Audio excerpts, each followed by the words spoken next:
So welcome back, dear friends. I hope you've had a time for a stretch and just a little refresh. Had some very wonderful, rich questions come in through the chat. So perhaps we can just start with a question. Many of these questions, they'll all be made anonymously, and some of them will include more than one question put together. So our first question is, what to do if one is feeling out of love or disconnected with one's Sangha? How do we manage that? I just forgot. Can everyone hear correctly? This sounds cool. Thank you so much. Yeah, I just forgot to say that Phap Lai takes care of the difficult questions, and I will answer the easy ones, so that we're clear about who does what.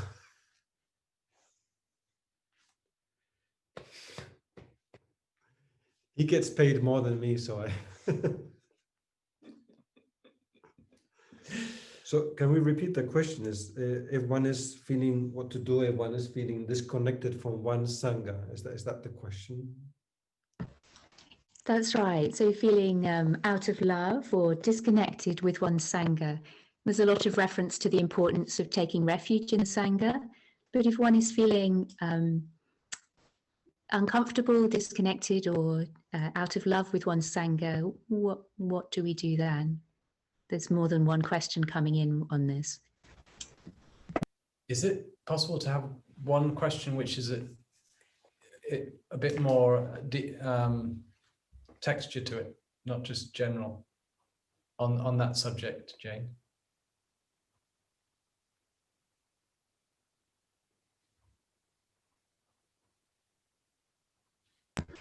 And so I think they're all phrased in somewhat general terms.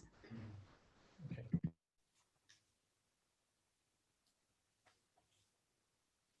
Out of love, disconnected.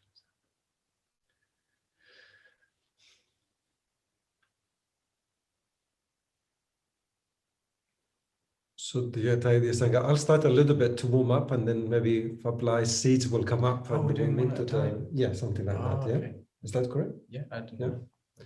So we'll share one at a time. So I guess for myself, it would be interesting to see what are the ingredients that make me feel like that. So sometimes one of the ingredients that something has happened in the Sangha that has affected me, and therefore I feel I cannot trust the Sangha, or it's created a separation with me and the experience of being in the Sangha. Or it could be a situation that you feel the Sangha is not meeting your needs. I don't feel that my needs are met by the Sangha for several reasons. Maybe because the landscape of the Sangha is changing, or the people in the Sangha changing, or the practice of the Sangha is changing. So there could be different ingredients that you feel like that. Or there's something I cannot accept in this Sangha, and therefore I feel that my connection to the Sangha is breaking. So I would look at the difference between, how personal is it? How personally is it affecting me? And can I understand why is it affecting me personally? Or is it something that you feel that actually is not affecting me directly, personally, but is affecting something from the outside? It has to do more with the environment or the composition of the Sangha. So I find for myself, asking these questions before I assume something, or before I do an action, like not going to the Sangha, that's something I find I would inquire. That inquiry would be interesting. And then the maybe second element would be to connect with a couple of people, not to complain about the Sangha, but in a way to shine light in your experience, and seeing if speaking to other people, you can get a better understanding why you feel. I mean, you may already know why you feel like that. And in that sense, then how to do something about it becomes another question. But I would just like to contribute those couple of points. Yeah. Yeah. So yeah, I think Michael's response is partly where I was coming from in asking a bit more detail, but I can to treat it, this is a general topics, quite difficult because there's so many things it can be related to, including personal relationships with individuals in the Sangha. So there's so many things, but one thing that comes up for me is just, first of all, to be really in touch with the importance of Sangha. So if you're finding it difficult to be connected with your actual Sangha, but you are in touch with the importance of Sangha and what you want from the Sangha, and why you see it's important, both for you, but also in the spirit of building a safe place for others to be able to come and benefit from finding the practice and practicing together. As Thai has said so many times, that Sangha building is the most noble task of our time, to build a community, safe places for practice, etc. So in touch with the importance, we may, and seeing Sangha building, seeing overcoming difficulties, overcoming this sense of disconnection, as will provide a kind of breakthrough, which will be very significant, a contribution to Sangha building, because that's actually where the real Sangha building takes place. It's not that difficulties don't come up because we're human, but in how we relate to them and how we handle them and go through them, turning the mud into the lotus. And that is such a, if we have our eyes on the prize, if you like, that we could actually contribute to that, we may have more energy to put in to resolving the problem and to reconnecting and to finding our way back, allowing our heart to open again. So seeing the importance and putting the energy in. I think one of the reasons things that come up as I say that is I'm aware that when we initially find a Sangha, we have this sort of honeymoon period, and we're so grateful as well for a place to practice. And we maybe don't know about some internal, the people facilitating appear to all be in harmony, and everything seems wonderful, and we're so grateful for that. And we need that period to touch that beautiful time in Sangha. And as we naturally stay and get more involved, we have a bell here. So I'm just going to stop and breathe with you.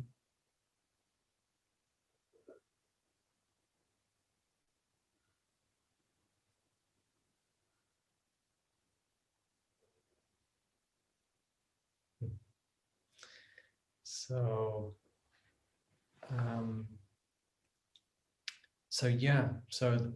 there is a natural time we move into where there are going to be difficulties, and we have to also accept that. Otherwise we can Sangha hop from one nice experience to another, but we may deny ourselves and the Sangha the opportunity to experience what it is to go through these difficulties, to go through these fallow periods where we do feel disconnected. So it's a bit like any relationship. Including a marriage, where we at a certain point we have to. There's a change in the nature of how we're relating, and we meet difficulties, and it may feel like wish for that old romantic feeling back, where everything was just lovely, but we realize actually, oh no, we're building something very beautiful as brothers and sisters on the path, and there's hard work to do as part of that. And one big practice that is maybe like staring the obvious as I'm speaking is the practice of beginning anew, and how to do that with the support of the Sangha, how to do that skillfully, how to do that so it doesn't make a problem worse, is something we need to study and practice. Practicing it in the Sangha is something is time very well spent. Actually, any group of people that need to work together in harmony, if they don't have something equivalent to the beginning anew practice, they cannot go the long distance before event. Even if the aspiration is very shared and very beautiful together, without the practice of beginning anew, it can't go far. And it can be, and you want that relationship in the Sangha to be real and not just something, we're just keeping up a facade for the newcomers, but you want it to be something real. And for that, you need true communication. And that is what the beginning anew practice is about. It's about really taking time and having the courage to meet each other and share what is going on, to see the flowers in each other in the Sangha, and to have the gift of having a chance and opportunity to express our regret for our shortcomings, for that to be received, and then to be able to also bring up difficulties. So and bearing in mind the obvious, also I think is obvious, is that when we're having a difficulty in the Sangha or disconnection, it can be just the first thing to do. I think Michael referred to it, is checking with what's going on in us in relationship to that, because it may be that it's touching old suffering that is relating to the past, and and a bit like say a romantic relationship or a partner. If we just go from one to the other, say, oh, this one didn't work, we end up meeting the same problem. So if the option is to not have Sangha at all, and you just want to practice by yourself, well, see how well that goes for a while. I think we're all getting a bit had that opportunity with the lockdown, and we find we really need each other, for the practice. So, and we need to, and we also, our aspiration is to offer space of healing and for others also. So I guess that's anything to. So maybe I just got that very briefly, because actually, as we were scrolling to see who's who in this call today, I could see there's people with a lot of experience in the UK Sangha, a lot of OI members that have a lot of practice under their belt, and it's quite incredible. And he brought up the reality, a member of managing the family retreats, and it was in Dorset, in the center, in the Peace Cottage, and it was not always easy to find enough Sangha to support the family retreats. And I think it's a question about commitment too. So I think being in the Sangha, there's different stages. Like there has to be the nourishing stage, but then after that, like the honeymoon, then there is some issues, and that's another process that sometimes you are forced to practice with.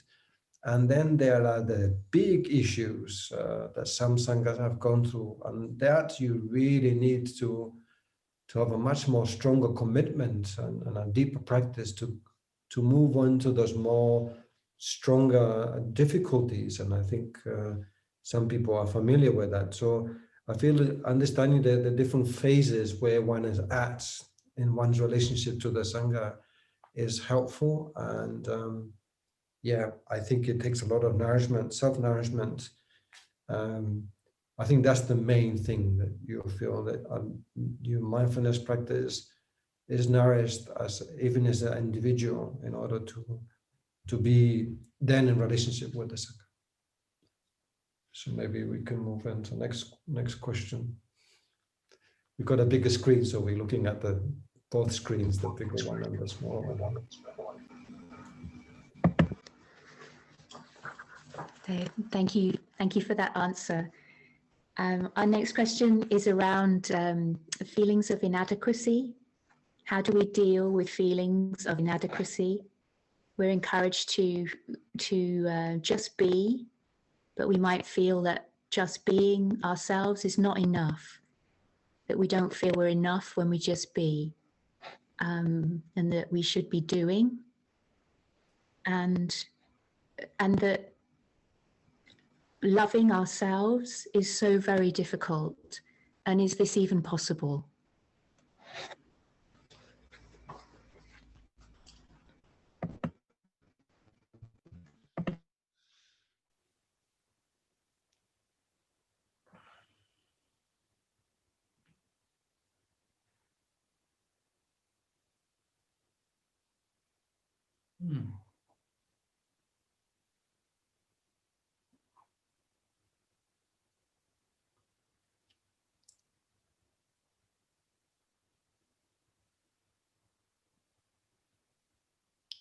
See, there's some very nice responses to the first question coming in from like Sarah Cooling and Isabel also. So this question, yeah. So as Michael said, so much experience here. So this is more like a Dharma sharing circle.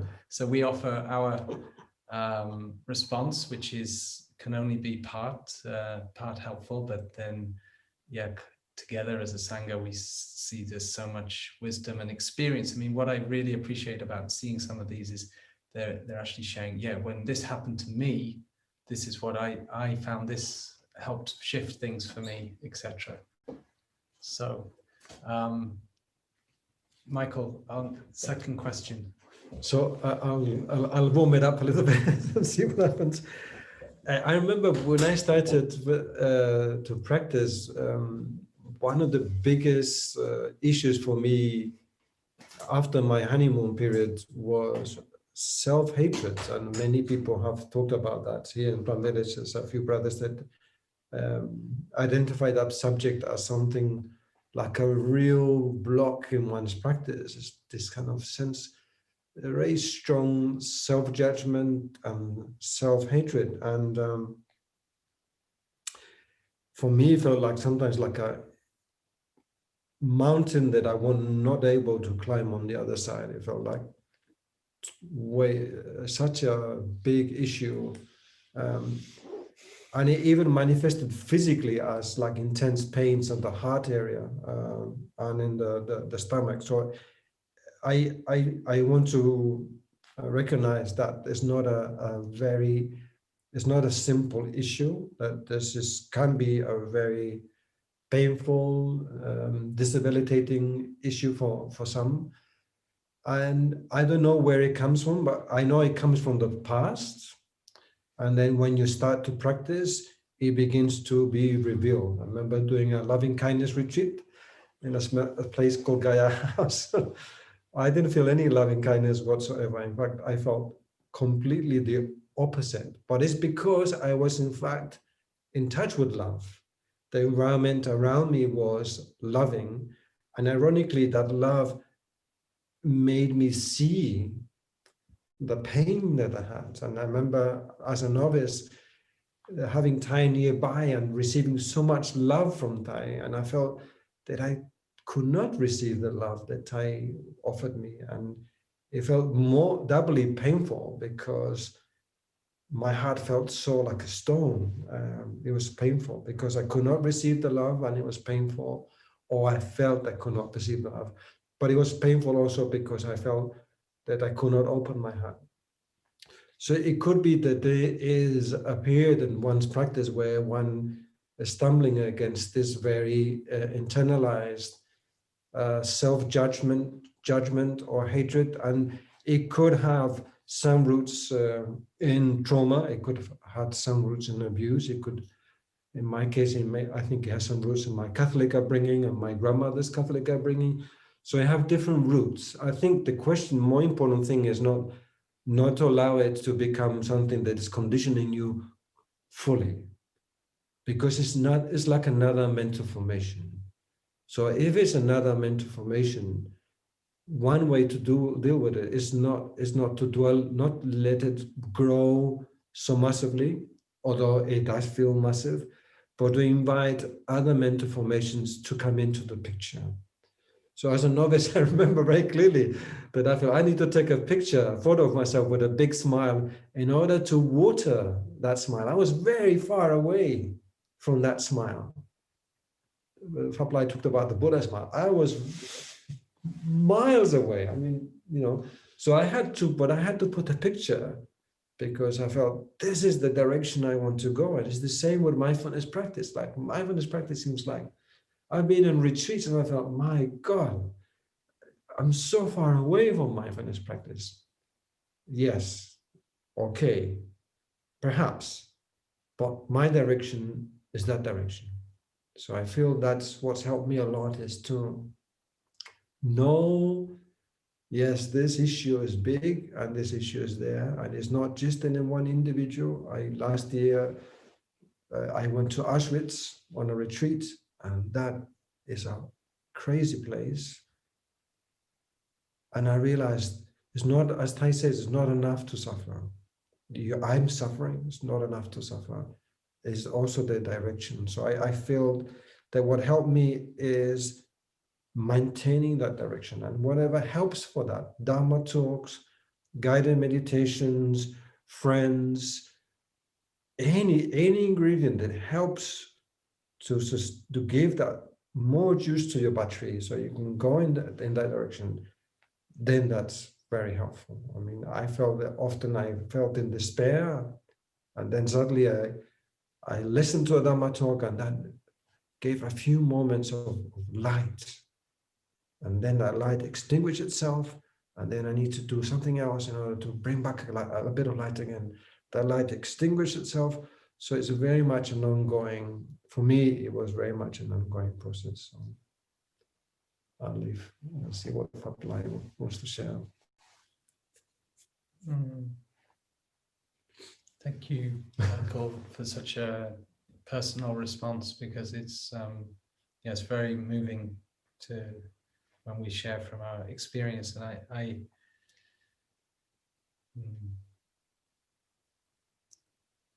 think elements of that I can see have been also my journey.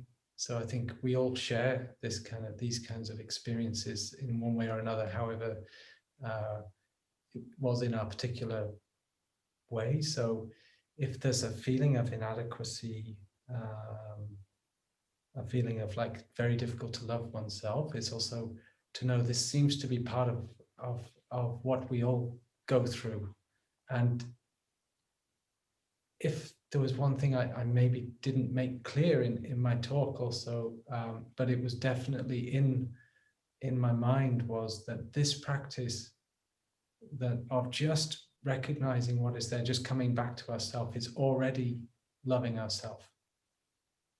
Just to touch that and to know that that is true, that we are, every time we just allow ourselves to be in touch with what is there, that is already love, and that is a courageous act. I think love takes courage. The word courage has cœur from the French, the heart, for a big reason. We take the courage to face how things are. So to acknowledge, I have this feeling of inadequacy. I don't feel like I'm in touch with love, is already, to just, okay, but maybe also recognize this is not just my story.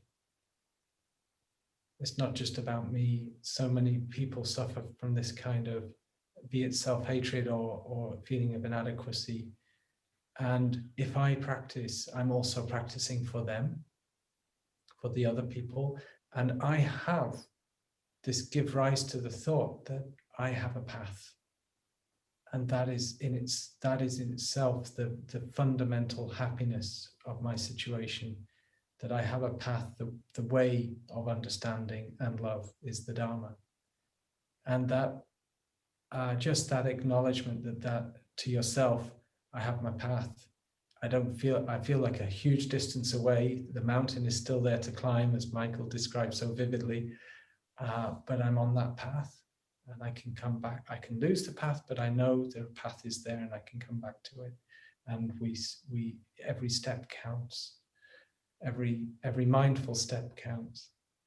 And every time we stop and just allow 3 breaths of compassionate breathing in, by which I mean mindful breathing, where we allow what is there to be there, without rejecting it, we are taking another step towards healing and etc. So this is this is partly my response to the question. I'm just checking if there's something what else I wanted to share.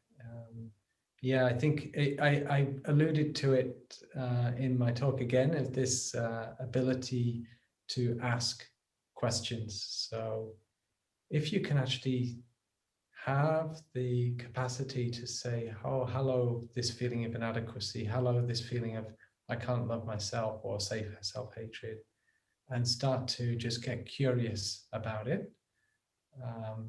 Curiosity, investigation is the second factor of awakening.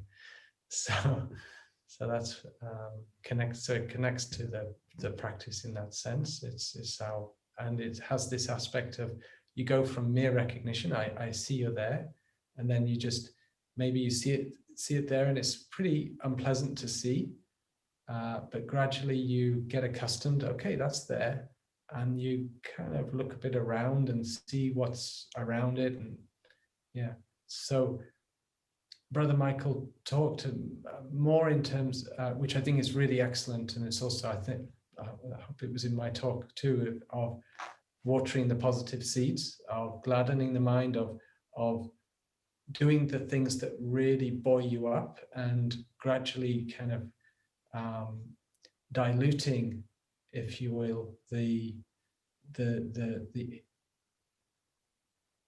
toxin in the system, to the point where you have so much water that, you know, it's the expression, the metaphor is given of the salt in a bowl. It's too salty to drink, but if the salt, you pour the cup of salt into a river, you can still drink the water of the river, as long as it's not receiving other pollution. But here's that, so that analogy is to say, become like the river, and take in lots of streams of goodness through the Dharma talks, through other, you know, opening yourself up and doing those things which give you that extra space. So doing all of that, but also facing the actual feeling of inadequacy head on. When you get accustomed, it's there, and then, as I mentioned in the talk, maybe smiling it with compassion, and not trying to make it something it's not telling it to go away, just saying, but getting curious and saying, what are you about actually? What is your message to me? What is the need behind that feeling of inadequacy, and starting to use it as an opportunity to discover what you actually need. And again, I as Jane reminded me of my point, a clear question, a clear response to yourself in that way. Thank you. That's my contribution.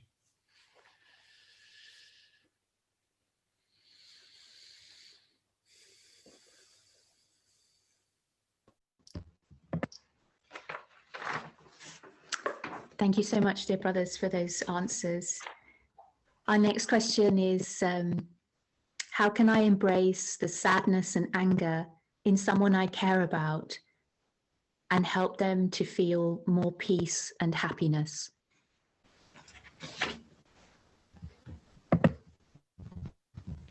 Embrace. What was it? Embrace. Can you repeat the question? How can I embrace the sadness and anger in someone I care about and help them to feel more peace and happiness?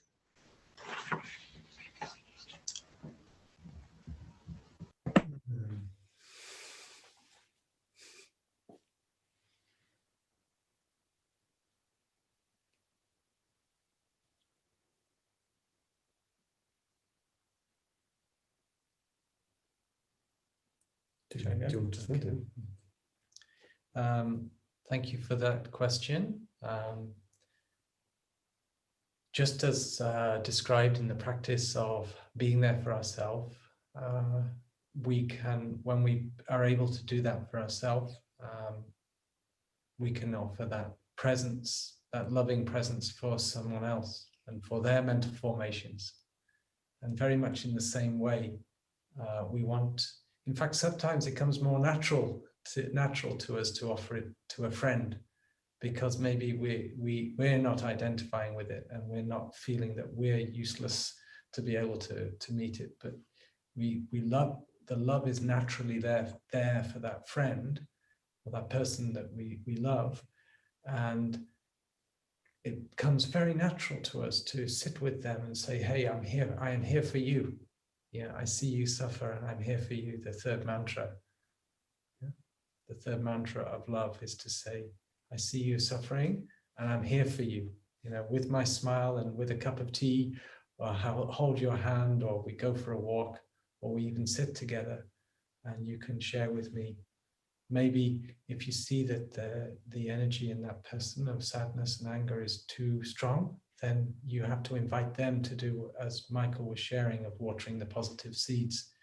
Maybe getting them to listen to a Dharma talk, persuading them, because if they've never listened to one, or taking them on a walk or something like that. And what I've also found very beneficial is you know, just knowing how the power of deep listening.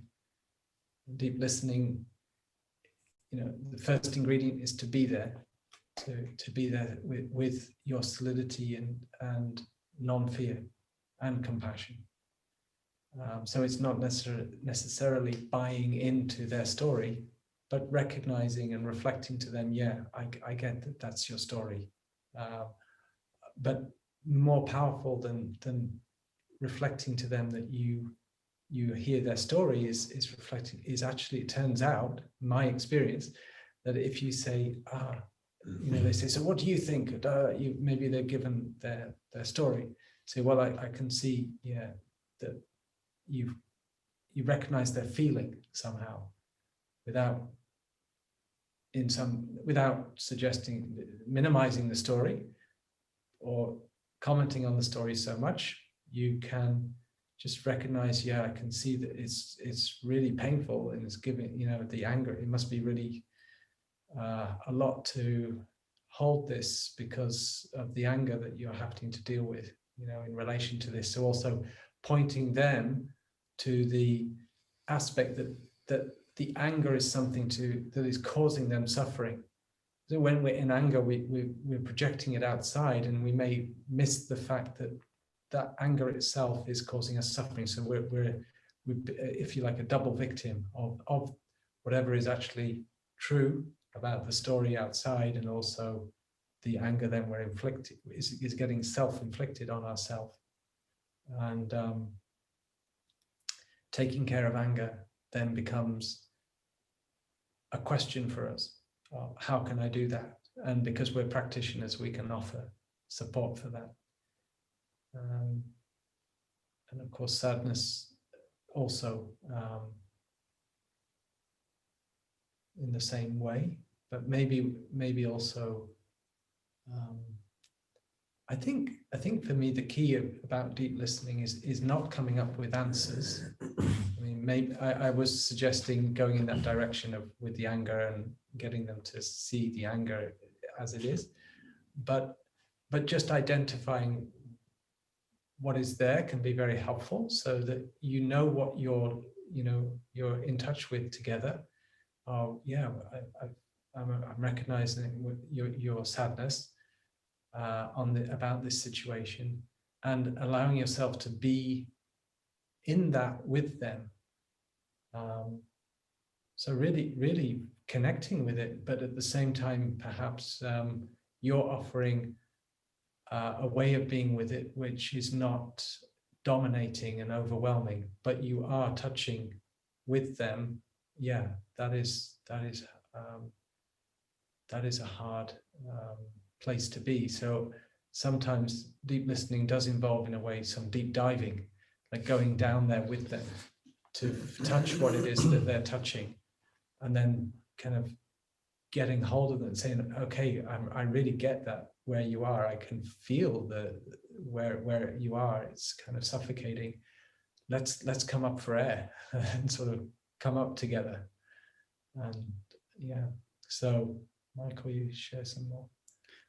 Yeah, I like the image what Phap Lai said. Let's come up for air.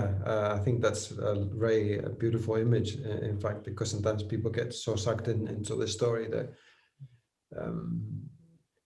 having someone that is not in the story or not an actor in the story, that's already a great help. I guess the only thing I feel is that it's in order to help someone, if I feel affected by what is affecting the person, then I don't think I'll be much of help. So the only time I really felt I could help or be there for someone is when I was not affected. The impact of his anger or whatever didn't affect me.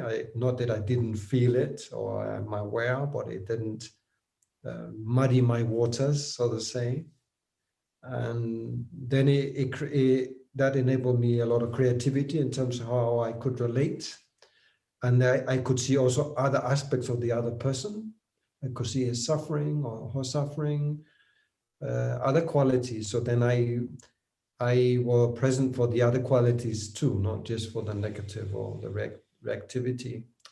And then based on those other qualities, I also brought questions in order to inquire. So the person suddenly feels, oh, I've got other things in me too. I don't just have this frustration and this situation or this ailment or this whatever sickness or whatever is going on for the person, that he or she discovers that there are other things. And sometimes I bring them to the past, what was beautiful in the past, joys in the past, and that brings new seeds or old seeds that need to be watered back into the garden. And I think that's also another practice we can do, water those beautiful seeds that are a little bit buried there.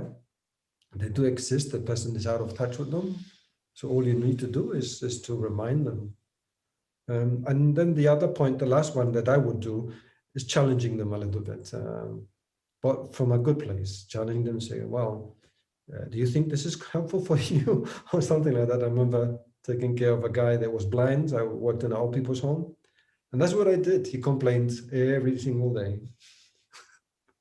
And I challenged them, but I loved him. I challenged him because I loved him. I cared for him. And he fumed and kicked and screamed.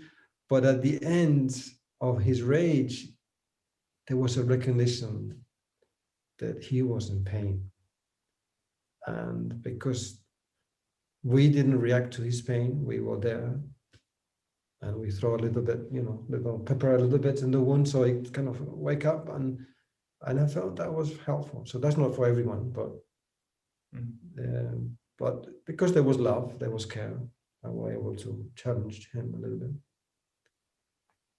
So that's my reply. I think we have, I don't know, do we have any time left? Jane will tell us.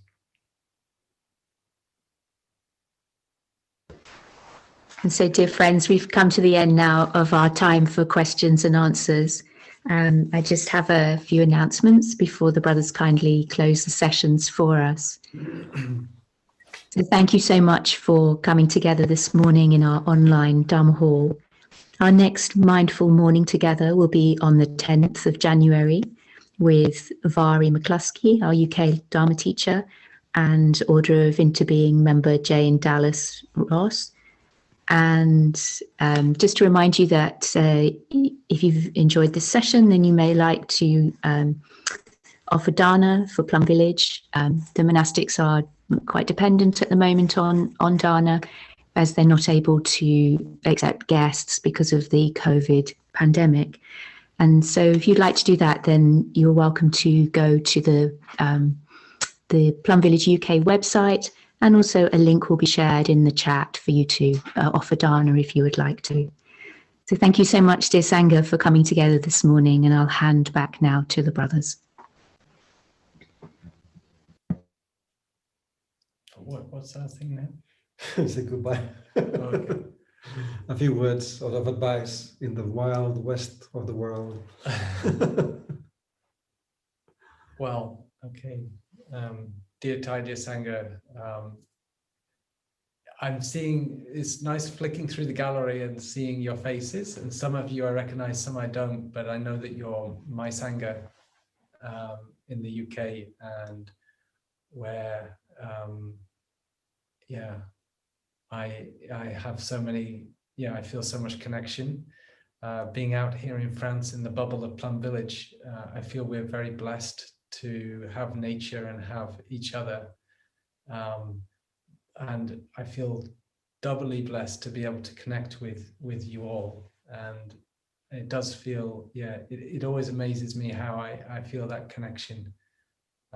I would have liked actually, I was saying to Michael, to hear more voices. So to actually hear questions from actual voices would be my request next time, when we have a next time.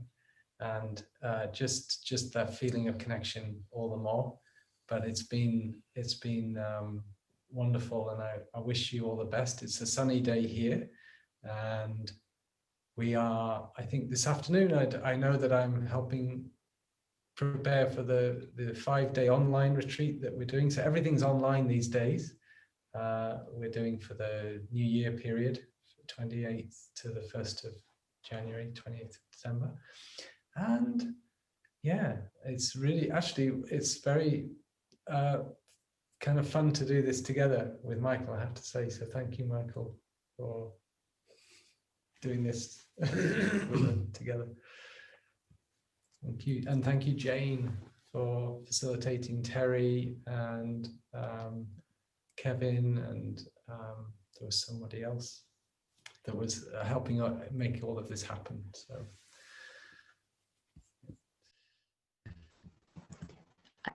So I'd just like to say thank you on behalf of the UK Sangha for sharing your precious time and your insights. It's been very wonderful. And we'd like to ask you to finish with a song for us. We'd like that very much. Whose idea was that? No, this teasing. A song, yeah? Okay, Phap Lai, what song do you have? You said the song, Jane. Did you have one in mind? Did you say a song? Okay. Somebody unmute themselves and tell us what to sing, or you sing. Okay. We are all leaves of one tree with gestures, please. Terry. It's not my strongest suit, that song, but anyway, maybe it's yours. Wow. There's this, I think it's connected to the hand gestures for death. So we are all the leaves of one tree. We are all the leaves of one tree. The time has come for us to live as one. We are all the leaves of one tree. We are all the waves of one sea. We are all the waves of one sea. The time has come for all to live as one. We are all the waves of one sea. We are all the stars of one sky. We are all the stars of one sky. The time has come for all to live as one. We are all the stars of one sky. We are all the leaves of one tree. We are all the waves of one sea.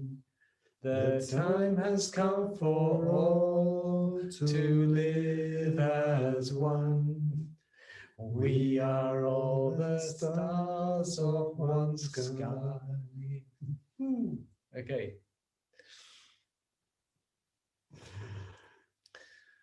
Thank you so much.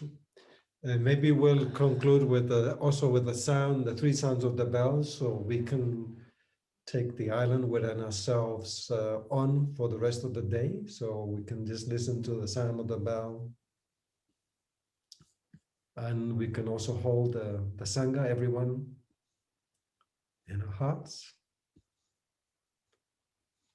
Those who are solid and happy, but also those who may have some suffering, some loneliness, some issues. So we want to embrace everyone as we listen to the sound of the bell.